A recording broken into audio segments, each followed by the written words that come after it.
এই মেয়েটাও তার জন্য স্ত্রীর মতোই থাকবেন, তার সাথে শারীরিক সম্পর্ক করা জায়েজ হবে। এর থেকে যদি কোনো সন্তান হয় তাহলে এই মেয়েটা মর্যাদার দিক থেকে আরেকটা উন্নীত হয়ে যাবেন এবং তিনি এই মহিলাকে আর বিক্রিও করতে পারবেন না চাইলে, বা অন্য কোথাও দিতেও পারবেন না। কিন্তু এই মেয়েটা একজন যোদ্ধার জন্য নির্দিষ্ট হয়ে গেলেন, অন্য কেউ তার দিকে চোখ তুলে তাকাতে পারবে না, অন্য কেউ তার সাথে শারীরিক সম্পর্ক করতে পারবে না, অন্য কেউ তার প্রতি পাশবিক নির্যাতন করার কোনো স্কোপ আর থাকবে না। এইখানে মানে আহমদুল্লাহ কিছু মিথ্যা কথা বলছে। সেগুলো আমরা পরে আস্তে, আস্তে বের করে দেখাবো। আমরা আরো কয়েকটা কয়েকজন হুজুরের আচ্ছা, বক্তব্য মোটামুটি শুনি। এটা একটা একটা কথা আমি শুনতে পাচ্ছি যে বন্দিনী হবে, যুদ্ধ করা দাসী হবে, এইগুলো তো শুনতে পাচ্ছি, এইগুলোই আমার জন্য যথেষ্ট।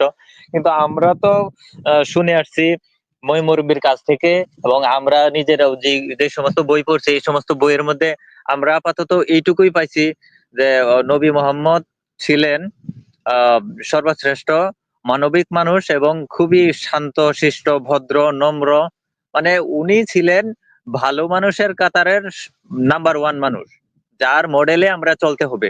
এইরকম ফাজিল কথাবার্তা, নোংরা কথাবার্তা যে ইসলামের হতে পারে, এটা তো আমার বিশ্বাসে যাবে না। আমি এটা প্রমাণ করতে হবে, আমি খুঁজেই দেখতে হবে। এজন্যই আমি এই পদক্ষেপ নিয়েছি যে আপনারা যেহেতু ইসলামের সমালোচনা করেন, তাহলে এই ইসলামের সমালোচনা অন্য পাশে আমাদের যাবতীয় ইসলামের বই আমরা ঘাটাঘাটি করে দেখব। আমরা আজকে